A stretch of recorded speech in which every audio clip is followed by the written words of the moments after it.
أعوذ بالله من الشيطان الرجيم. بسم الله الرحمن الرحيم. لقد كان لكم في رسول الله أسوة حسنة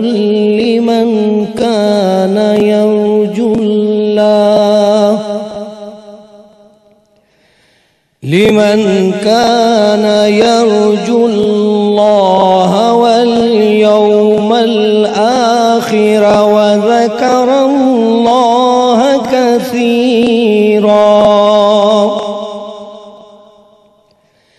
ولما رأى المؤمنون الأحزاب قالوا هذا ما وعدنا الله ورسوله وصدق الله ورسوله وما زادهم إلا إيمانا وتسليما. من المؤمنين رجال صدقوا ما عاهدوا الله عليه فمنهم من قضى نحبه ومنهم من ينتظر وما بدلوا تبديلا. ليجزي الله الصادقين بصدقهم ويعذب المنافقين إن شاء أو يتوب عليهم إن الله كان غفورا رحيما. صدق الله العظيم. پناہ مانگتا ہوں میں اللہ کی شیطان مردود سے. اللہ کے نام سے شروع جو بڑا مہربان نہایت رحم فرمانے والا ہے. بے شک رسول اللہ کی حیات مبارکہ میں تمہارے لیے نہایت عمدہ نمونہ ہے. ہر اس شخص کے لیے جو اللہ اور قیامت کے دن کی امید رکھتا ہو اور اللہ کو بہت یاد کرتا ہو. اور جب مسلمانوں نے الاحزاب کفار کے لشکروں کو دیکھا تو کہا یہ وہ ہے جس کا اللہ اور اس کے رسول نے ہم سے وعدہ کیا تھا اور اللہ اس کے رسول نے سچ فرمایا تھا. اور اس لشکر کی آمد نے ان کے ایمان اور ان کی اطاعت میں اضافہ ہی کیا. مومنوں میں کچھ ایسے ہمت والے مرد ہیں جنہوں نے اس عہد کو سچا کر دکھایا جو انہوں نے اللہ سے کیا تھا. سو ان میں سے بعض نے شہید ہو کر اپنی نذر پوری کر دی اور ان میں سے بعض منتظر ہیں اور انہوں نے اپنے وعدے میں کوئی تبدیلی نہیں کی تاکہ اللہ سچوں کو ان کے سچ کی جزا دے اور منافقوں کو عذاب دے اگر وہ چاہے یا ان کی توبہ قبول فرمائے. بے شک اللہ بہت بخشنے والا بہت مہربانی فرمانے والا ہے. اللہ العظیم نے سچ فرمایا. ناظرین و حاضرین کرام، السلام علیکم ورحمۃ اللہ وبرکاتہ. کرم ہے رمضان سحری کا خصوصی پروگرام تسنیم احمد صابری آپ کا خیر مقدم کرتا ہے. آج سورۃ الاحزاب کی آیات 21 سے 24 تک کی تلاوت کا شرف ہم سب کے بہت محبوب شناخواہ قاری الحاج سید فصیح الدین سہروردی صاحب نے حاصل کیا. بہت شکریہ شاہ جی، آپ تشریف لائے. اور آج کا عنوان مطالعہ سیرت اور عصر حاضر. آسان الفاظ میں کہا جائے تو ہم آئیڈلائز کر رہے ہیں آج کے دور کے جنہیں ہم نے ہیرو بنا لیا ہے. کھلاڑیوں کو، ڈرامہ آرٹسٹ کو، پولیٹیشنز کو ہم جس شعبے میں جاتے ہیں اور پھر فخر محسوس کرتے ہیں اگر کسی کو چند نام یورپین یا امریکن لوگوں کے آتے ہیں تو ہم فخر کرتے ہیں کہ ہم ان کو آئیڈلائز کرتے ہیں. میرا خیال ہے کہ ایک مسلمان کے لیے کوئی دو رائے نہیں ہونی چاہیے کہ ہم کس شخصیت کو آئیڈلائز کرتے ہیں. سرکار دو عالم صلی اللہ علیہ وآلہ وسلم کی سیرت مسلمانوں کے لیے بہترین نمونہ ہے۔ سوال یہ پیدا ہوتا ہے کہ اس کے لیے قرآن و حدیث کیا رہنمائی فرماتے ہیں؟ صحابہ کرام یا 1400 سال میں اکابرین نے، علماء کرام نے، اولیاء کرام نے کس انداز سے سیرت کی پیروی کی ہے؟ سیرت کی پیروی کرنا کیا مسلمان کے لیے انتہائی ضروری ہے؟ پھر ایک طرف اس میں افراط پایا جاتا ہے، دوسری طرف تفریط پائی جاتی ہے۔ جو سیرت کے حامی ہیں، اگر حامی ہیں بھی تو وہ یہ کہتے ہیں کہ سیرت کافی ہے، بس ذات کوئی چیز نہیں ہے۔ دوسری طرف ذات کی اہمیت تو اجاگر کی جاتی ہے، لیکن سیرت اس طرح سے اجاگر نظر نہیں آتی ہے۔ تو آج کا ٹاپک اس تعلق سے اکیڈمک بھی ہوگا اور کوشش کریں گے کہ عوامی انداز سے اسے منتقل کرنے کی کوشش کی جائے کہ سیرت کتنی اہم ہے، ذات کتنی اہم ہے، اور مطالعہ سیرت اس دور میں جس طرح یہ فتنے کا دور ہے، اس دور میں اس کی اہمیت پچھلے سالوں کے مقابلے میں مزید بڑھ گئی ہے یا نہیں، اس حوالے سے انشاءاللہ ہم کوشش کریں گے کہ آج گفتگو کریں۔ ہمارے درمیان تشریف فرما ہے آپ کی، ہم سب کی بہت جانی پہچانی، ہم سب کی بہت محبوب شخصیت علامہ مفتی محمد اکمل صاحب۔ السلام علیکم۔ بہت شکریہ آپ تشریف لائے، اور ان کے ساتھ ایک اور انتہائی ممتاز محترم، پوری دنیا میں پسند کیے جانے والے، میرے آپ کے ہم سب کے پسندیدہ، اور الحمدللہ وہ عمرے کی سعادت حاصل کر کے بھی لوٹے ہیں، تو ہم ان کی زیارت بھی کر رہے ہیں اور ان کی گفتگو بھی سنیں گے۔ علامہ سید مظفر حسین شاہ صاحب، السلام علیکم۔ بہت شکریہ، اور عمرے کی بھی بہت بہت مبارک، مدینہ پاک کی حاضری کی، اور پھر رمضان کا عمرہ ماشاءاللہ بہت مبارک۔ اور ایک اور ممتاز عالم دین، بہت علمی اور فکری شخصیت، بہت خوبصورت انداز گفتگو، اپنا مافِ ضمیر بہت خوبصورت الفاظ سے منتقل کرنے کا فن جانتے ہیں، ڈاکٹر عمیر محمود صدیقی صاحب۔ السلام علیکم ڈاکٹر صاحب، آپ کا بھی بہت شکریہ۔ اور وقفے کے بعد ہمیں جوائن کریں گے انتہائی ممتاز، معروف، خوش آواز، خوش انداز ثنا خواں انور ابراہیم، اشفاق ابراہیم برادران۔ ایک مختصر سے وقفے کے بعد لوٹتے ہیں۔ حضور علیہ الصلوۃ والسلام کی حدیث و سنت یہ بھی خود وحی الہی ہے۔ آپ فرما دیں گے روزے رکھو، وہ پوچھیں گے اس کی شرائط اور احکام کیا ہیں، پھر اس قرآن پر جب آپ تفسیر کریں گے اور وہ تفسیر آپ کی حدیث ہوگی، آپ کی سنت ہوگی، اس حدیث اور سنت کو بھی فرمایا ہماری ذمہ داری۔ اسلام کے مختلف فکری، اعتقادی، سائنسی اور عصری موضوعات پر شیخ الاسلام ڈاکٹر محمد طاہر القادری کے خطابات کا سلسلہ روزانہ صرف QTV پر۔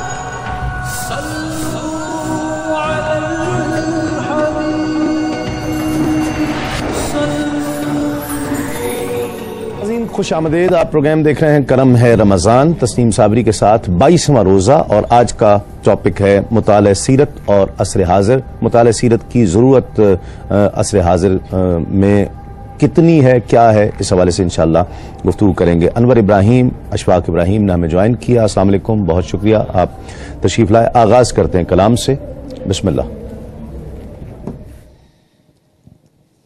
صلی علی نبینا صلی علی محمد صلی علی شفیعنا صلی علی محمد۔ ابتدا اعلی حضرت کے کلام سے۔ زمین و زمان تمہارے لیے